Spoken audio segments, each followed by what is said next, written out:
So hello everyone, welcome to EduTap and welcome to the session of JAIIB AFM, जहां हम cover करते हैं 10 minutes के under important topic जो आपके जैप 2025 एग्जाम में बहुत ही हेल्प करने वाले हैं। आज हम पढ़ेंगे module A chapter 3 record keeping basics part 1।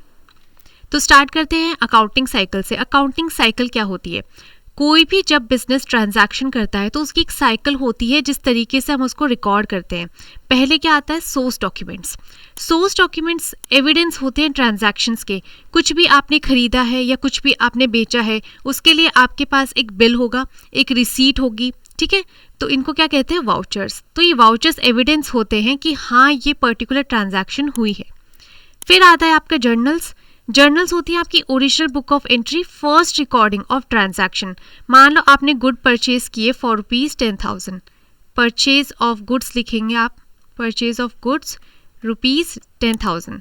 तो बेसिकली ये एक बुक होती है जिसमें आप ओरिजिनली एक ट्रांजैक्शन लिखते हैं जो आपने किया है, ठीक है। तो फर्स्ट आप जर्नल में रिकॉर्ड करते हैं, फिर आप इसको लेजर में ट्रांसफर करते हैं। तो फाइनल बुक ऑफ एंट्री होती है ledger. Classification of similar transaction. Similar transaction कैसे? लेजर बेसिकली समराइज करता है एक अकाउंट से रिलेटेड सारे ट्रांजैक्शन। फॉर एग्जांपल, हमारा एक कस्टमर है राम, ठीक है। तो हम राम अकाउंट बनाएंगे और ये कुछ इस तरीके का बनेगा, और राम ने जितने भी हमारे से परचेजेस किए हैं या उसने कोई सामान उधार पे लिया है या कोई कैश पेमेंट हमें की है, वो राम से रिलेटेड सारे ट्रांजैक्शन राम के लेजर में आ जाएंगे। तो लेजर क्या देता है हमें? बेसिकली समरी देता है ऑफ रिलेटेड ट्रांजैक्शन। फिर आ जाता है ट्रायल बैलेंस। ट्रायल बैलेंस में हम क्या देखते हैं कि अगर हमने कोई एरर किया है ट्रांजैक्शन रिकॉर्डिंग में तो हमें ट्रायल बैलेंस के थ्रू पता लग जाता है। बट यहाँ पे हमें ये ध्यान रखना है कि ये सिर्फ अर्थमेटिकल एक्यूरेसी चेक करता है कि क्या ट्रांजैक्शन आपने सही अमाउंट से लिखे हैं, कहीं आपने 10,000 की बजाय 1 लाख तो नहीं लिख दिया, ठीक है। तो अगर ऐसा कुछ एरर है तो वो हमें ट्रायल बैलेंस बताता है। फिर आता है financial statements. Financial statement summarise करती है इंफॉर्मेशन को इनटू मीनिंगफुल डेटा। सारी इंफॉर्मेशन को मीनिंगफुल डेटा में समराइज कर देती है, जैसे कि balance sheet, profit and loss statement हो गया आपका, ठीक है। तो ये सब क्या है? Cash flow statement, fund flow statement, these are the basically the summary of information. और इसके बाद क्या करते हैं? इन्हीं फाइनेंशियल स्टेटमेंट से हम मीनिंगफुल इंफॉर्मेशन को इंटरप्रेट करते हैं कि क्या हमारे इन्वेस्टर्स के लिए डिसीजन मेकिंग के लिए हेल्पफुल है, क्या नहीं है। इन्वेस्टर अपने हिसाब से इंफॉर्मेशन रिट्रीव कर लेते हैं इस पर्टिकुलर फाइनेंशियल स्टेटमेंट से।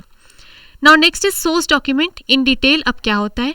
कोई भी वाउचर्स या एविडेंस ऑफ ट्रांजैक्शंस को हम कहते हैं सोर्स डॉक्यूमेंट। इसमें आ जाता है आपका चेक, कोई भी कैश मेमो, कोई भी कैश रिसीट हो आपके पास, या फिर अगर सैलरी स्लिप है, ये भी एक तरीके का एविडेंस है कि हाँ, आपके अकाउंट में सैलरी आती है और कितनी आती है, right. Next is journal. Journal कुछ इस तरीके से बनाया जाता है। मान लो यहाँ पे लिखा है इन बुक्स ऑफ जयसिली, ठीक है। तो जयसिली से रिलेटेड जो भी ट्रांजैक्शन होंगे वो इस पर्टिकुलर फॉर्मेट में लिखे जाएंगे। ये ओरिजिनल बुक ऑफ एंट्री होती है और क्रोनोलॉजिकल में होती है। जो भी हम ट्रांजैक्शन यहाँ लिखेंगे डेट वाइज लिखेंगे, पहले कौन सा हुआ, फिर दूसरा कौन सा हुआ, तीसरा कौन सा हुआ, तो क्रोनोलॉजी फॉलो करती है। अब यहाँ पे क्या है? यहाँ पे सबसे पहले आती है डेट, किस डेट पे ट्रांजैक्शन हुआ था। फिर आता है पर्टिकुलर्स कि क्या अकाउंटिंग एंट्री है, क्या ट्रांजैक्शन हुआ था, और इसके नीचे हम एक ब्रीफ इंट्रोडक्शन देते हैं कि एक्चुअली में ट्रांजैक्शन था क्या। इसको हम कहते हैं narration, okay, narration. And next is ledger folio. Ledger folio वो पेज नंबर होता है कि ये पर्टिकुलर एंट्री हमने लेजर में कहाँ पोस्ट की है, किस पेज नंबर पे है ये, जिसको हम क्रॉस वेरीफाई कर सकते हैं। तो यहाँ पे वो लेजर नंबर आएगा। देन डेबिट, कितना अमाउंट डेबिट करना है और कितना अमाउंट क्रेडिट करना है। So this is the particular journal. यहाँ पे हम अकाउंट्स लिखते हैं कि किन किन अकाउंट को डेबिट क्रेडिट करना है और अमाउंट यहाँ पे लिखते हैं। Now next is ledger account. देखो यहाँ पे एक बर्गर वाला है। अब ये बर्गर वाला क्या करता है? बर्गर सेल करता है। अब यहाँ पे इसने बहुत सारी ट्रांजैक्शन किए हैं। प्रकाश फ्लोर मिल से इन्होंने आटा लिया होगा, इलेक्ट्रिसिटी बोर्ड को बिल पेमेंट किया होगा, सैलरी पे की होगी एम्प्लॉयज़ की, रेंट दिया होगा अपनी शॉप का, कुकिंग इक्विपमेंट कुछ लगे होंगे तो उनका पेमेंट किया होगा, और इनके पास पैसा आ कहाँ से रहा है? सेल से। तो ये सारे जो ट्रांजैक्शंस एक पर्टिकुलर अकाउंट से रिलेटेड है, हम इनको एक लेजर में लिख देते हैं। जैसे कि प्रकाश मिल्स अकाउंट का हमने लेजर यहाँ बनाया, अब किस किस डेट पे हमने उससे आटा खरीदा, कितने पैसे में खरीदा, वो सारी इन्फॉर्मेशन हमें इस लेजर में मिल जाएगी। तो अगर कल को हमें ये पता करना है कि इस पर्टिकुलर फ्लावर मिल से हमें कितना पैसा लेना है या कितना इसको देना है, क्या उधार पे लिया हमने, तो ये क्या करेगा, ये लेजर हमें बताएगा कि क्या हमारा अकाउंट बैलेंस है इस पर्टिकुलर अकाउंट से रिलेटेड। ऐसे ही इक्विपमेंट अकाउंट का होगा, सेल्स अकाउंट का होगा एंड सैलरी अकाउंट का होगा। Now let's differentiate between the two, journal and ledger. देखो जर्नल क्या कहता है, transactions first recorded here, journalising कहते हैं इसको। जो भी ट्रांजैक्शंस हम जर्नल में रिकॉर्ड करते हैं, इस पूरे सिनेरियो को हम कहते हैं जर्नलाइजिंग। सारे ट्रांजैक्शंस पहले यही रिकॉर्ड होते हैं। यहाँ पे ट्रांजैक्शंस एक क्रोनोलॉजिकल ऑर्डर में रिकॉर्ड होते हैं कि पहले जो ट्रांजैक्शन हुआ वो पहली डेट पे आएगा, फिर दूसरी, तीसरी, ऐसे एक लाइन से चीज़ें चलती हैं। It is more reliable than ledger, ये ज़्यादा रिलायबल है क्योंकि हमने पहली बार एंट्री यही की थी, और पहली बार जब हम कोई एंट्री लिख रहे हैं सोर्स डॉक्यूमेंट देख के, एविडेंस देख के, तो ऑब्वियसली उनकी जो एक्यूरेसी के चांसेस हैं वो हाई हैं। Next is laser. लेजर बताता है transaction transferred from journal to respective accounts. अब जर्नल से हमने लेजर्स में शिफ्ट कर दिए हैं ट्रांजैक्शंस, और जो भी एक पर्टिकुलर अकाउंट से रिलेटेड सारे ट्रांजैक्शन हैं उनको एक जगह लिख दिया। तो ये एक बेसिकली समरी प्रोवाइड करता है। और जब हम जर्नल से लेजर में ट्रांजैक्शन डालते हैं, इसको कहते हैं पोस्टिंग। ये एक एनालिटिकल रिकॉर्ड है। एनालिटिकल रिकॉर्ड इसलिए है क्योंकि जो भी हमारे पास लेजर होते हैं उनको देख के हम बता सकते हैं कि हमारा किस अकाउंट में कितना बैलेंस है, किससे हमें पैसे लेने हैं, किसको हमें देने हैं, किसका नेगेटिव बैलेंस चल रहा है, किसका पॉजिटिव। ये हमें जर्नल में देखने को नहीं मिलता। जर्नल में सिर्फ हमें एंट्रीज देखने को मिलती हैं, ट्रांजैक्शंस देखने को मिलते हैं date wise. It is less reliable than journal.